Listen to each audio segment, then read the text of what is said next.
Hello दोस्तों, स्वागत है आप सभी का हमारे चैनल भारत भूमि विद्यापीठ में। तो चलिए आज हिस्ट्री एमसीक्यूज़ के सीरीज़ में आज का हमारा टॉपिक है मौर्योत्तर काल। मौर्योत्तर काल से जुड़े हुए प्रश्नों को हम देखेंगे।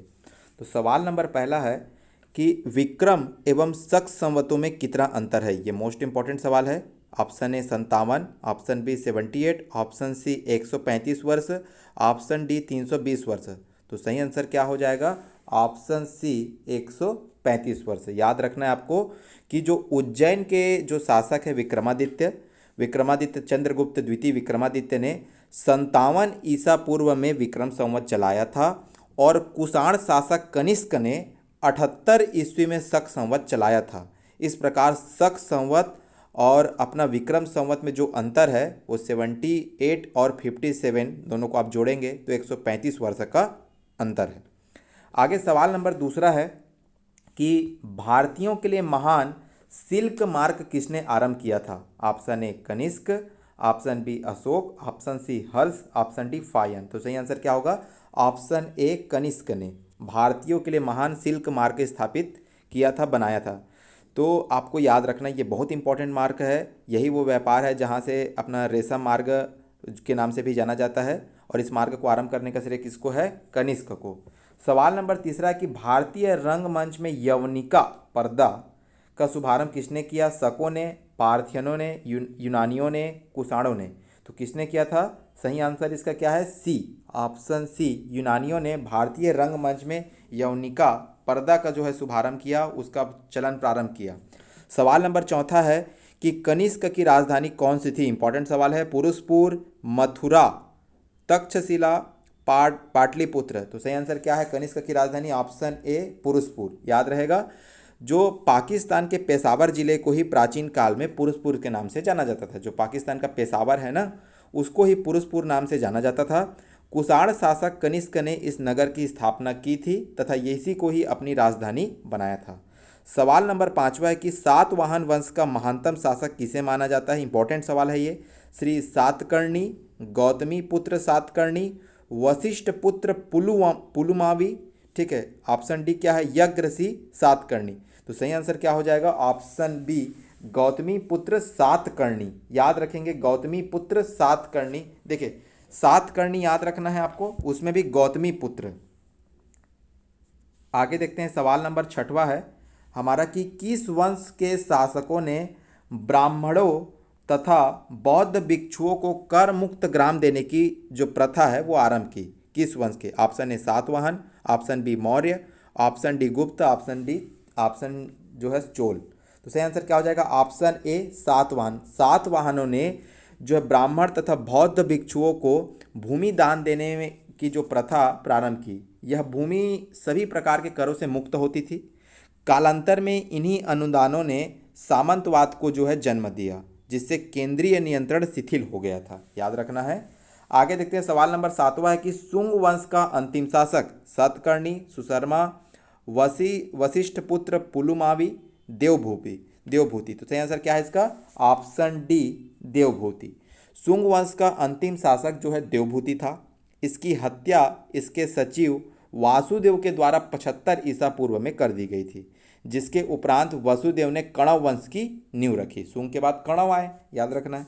उसके बाद सवाल नंबर आठवां है कनिष्क का दरबारी चिकित्सक कौन था? यह इंपॉर्टेंट सवाल है। ऑप्शन ए चरक, धनवंतरी, नागार्जुन, इनमें से कोई नहीं। तो सही आंसर क्या हो जाएगा इसका? ऑप्शन ए चरक। ठीक है, ऑप्शन ए चरक हो जाएगा। याद रखना है कि कनिष्क का दरबारी चिकित्सक कौन था? ऑप्शन ए चरक। याद रखना है आयुर्वेद के मर्मज्ञ जो चरक हैं वो कनिष्क के राज्य वैद्य थे, जिन्होंने औषधि शास्त्र पर चरक संहिता नामक ग्रंथ भी लिखा है, जिसे भारतीय चिकित्सा शास्त्र का विश्वकोश माना जाता है। याद रखना। सवाल नंबर 9वां है किसने बड़े पैमाने पर स्वर्ण मुद्रा सोने की मुहर चलाई थी? ग्रीक वासियों ने, मौर्यों ने, कुषाण ने, शुंगों ने। ठीक है, मोस्ट इंपॉर्टेंट सवाल है। इसका सही आंसर क्या होगा? ऑप्शन सी, कुषाण शासकों ने चलाई थी। याद रखना स्वर्ण मुद्रा। सवाल नंबर 10वां है कि अशोक द्वितीय के नाम से किसे जाना जाता है? Option A Samudragupta, Chandragupta Maurya, Kanishka, Harshavardhana. तो सही आंसर क्या होगा? अशोक द्वितीय के नाम से कौन जाना जाता है? ऑप्शन सी, कनिष्क जाना जाता है। कनिष्क भी बौद्ध मतानुयायी था। उसने अशोक की भांति बौद्ध धर्म का प्रचार जो है साम्राज्य के साधनों से कराया। बौद्ध अनुश्रुतियों में कनिष्क को अशोक के समान बताया गया है, अतः द्वितीय अशोक कनिष्क को कहा जाता है। सवाल नंबर 11 कि मगध में शाही मौर्यों के ठीक बाद उत्तराधिकारी कौन थे? कुषाण, पांड्य, सातवाहन, शुंग। ये इंपॉर्टेंट है। तो कह रहा है कि मौर्य के बाद कौन आए, तो मौर्य के बाद कौन आए थे? शुंग वंश आए थे, याद रखेंगे। ठीक है, ऑप्शन क्या हो जाएगा इसका? डी। मौर्य के ठीक बाद मगध पर शुंग राजवंश ने शासन किया। 185 ईसा पूर्व में अंतिम मौर्य शासक जो बृहदत्त की हत्या करके पुष्यमित्र शुंग ने जिस नवीन राजवंश की स्थापना की वह शुंग वंश के नाम से जाना गया। आगे देखते हैं, सवाल नंबर 12 है, सातवाहनों के अधिकतर सिक्के किस धातु के मिले हैं? इंपॉर्टेंट सवाल है। जीतल, शीशे, पीतल, सोने के सिक्के। तो यह तो आपको पता है, ऑप्शन बी शीशे के। सवाल नंबर 13 है कि चतुर्भुजी विष्णु के सिक्के चलाए थे। चतुर्भुजी विष्णु के सिक्के मिनांडर, डेमेट्रियस, हुविस्क, कडफिसियस, कौन से किसने चलाया था? तो याद रखेंगे हुविस्क ने। याद रखेंगे, विष्णु के सिक्के चलाए थे, चतुर्भुजी विष्णु के सिक्के चलाए थे हुविस्क ने। मोस्ट इंपॉर्टेंट है, ये भी याद रखिएगा। हुविस्क कनिष्क का उत्तराधिकारी था। इसका कार्यकाल 106 से 140 ईसा पूर्व तक का रहा। इसने कनिष्क में हुस्कपुर नामक शहर की स्थापना की थी। यह शिव और वैष्णव का उपासक था। इसके द्वारा जो चलाए गए चतुर्भुजी विष्णु के सिक्के प्राप्त हुए हैं। तो हुविस्क कौन था? कनिष्क का उत्तराधिकारी, याद रखना है। आगे देखते हैं, सवाल नंबर आपका 14 है कि नंदी और शिव की मूर्ति युक्त सिक्कों का प्रचलन किया था। नंदी और शिव, हुविस्क ने, यौधे ने, वासुदेव ने, कडफिसियस पहले। तो इसका सही आंसर क्या हो जाएगा? ऑप्शन डी, कडफिसियस प्रथम। कडफिसियस प्रथम ने कैसे सिक्के चलाए थे? नंदी और शिव के। ऑप्शन अब सवाल नंबर 15 है, सातवाहन काल का सर्वश्रेष्ठ शासक सातकर्णी प्रथम, सातवाहन का पूछ रहा है, सिमुक, यज्ञश्री सतकर्णी, गौतम पुत्र सतकर्णी। ठीक है, तो इसका सही आंसर क्या हो जाएगा? अभी आपने देखा था गौतम पुत्र सतकर्णी। थोड़ा जानिए गौतम पुत्र सतकर्णी को, कि सातवाहन का महानतम शासक गौतम पुत्र सतकर्णी था। इसके समय में इसकी माता बलश्री का नासिक अभिलेख प्राप्त हुआ है। नासिक अभिलेख में इसे एकमात्र ब्राह्मण एवं अद्वितीय ब्राह्मण भी कहा गया है। इसने शक शासक नहपान को हराकर मार डाला था। शक शासक किसको हराया था? नहपान को, याद रखना है, नहपान को। आगे देखते हैं, सवाल नंबर 16 है, कनिष्क किस संप्रदाय से संबंधित था? आजीवक, बौद्ध, महायान, हीनयान। ठीक है, तो कौन सा था? महायान से। याद रखिएगा, सही आंसर क्या हो जाएगा? ऑप्शन सी जो है महायान, कनिष्क महायान। याद रखना है, बौद्ध धर्म की चौथी संगीति जो है कनिष्क के शासनकाल में कुंडलवन कश्मीर में हुई। प्रसिद्ध बौद्ध संगीति जिसकी अध्यक्षता वसुमित्र ने की थी। यही जो है बौद्ध धर्म हीनयान महायान में विभक्त हो गया था और कनिष्क ने बौद्ध धर्म के महायान शाखा का जो है अनुयायी बनना स्वीकारा। आगे देखते हैं, सवाल नंबर 17 है कि रुद्रदामन कौन था? शक राजा, सातवाहन, राष्ट्रकूट, प्रतिहार। ये भी इंपॉर्टेंट है, तो इसका सही आंसर क्या हो जाएगा? शक राजा। रुद्रदामन कौन था? शक वंश का राजा था, याद रखना आपको। रुद्रदामन उज्जैनी के शकों में सबसे प्रसिद्ध शक शासक था, उज्जैन वाले एरिया में। इसके विषय में जानकारी का प्रमुख स्रोत था इसका जूनागढ़ अभिलेख 150 ईस्वी में जो लिखवाया गया था।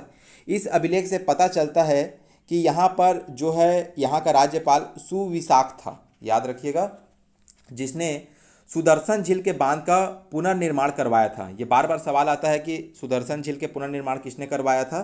तो रुद्रदामन ने, याद रखेंगे।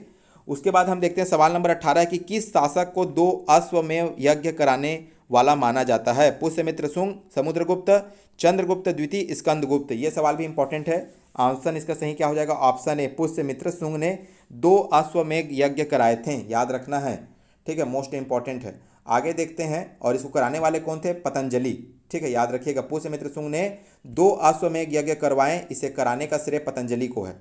सवाल नंबर 19 और अंतिम सवाल है कि प्राचीन भारत में निम्न में से किस एक ने नियमित रूप से सोने के सिक्के चलाए? सातवाहन, शक, कुषाण, पार्थियन। किसने जो है अपना नियमित सोने के सिक्के चलाए? हमने अभी ऊपर देखा है, ऑप्शन सी, कुषाण। कुषाण शासकों ने नियमित रूप से सोने के सिक्के चलाए। सबसे पहले सोने के सिक्के कुषाण शासक विम कडफिसियस ने चलाए। सबसे पहले सोने के सिक्के कुषाण शासक विम कडफिसियस ने चलाए।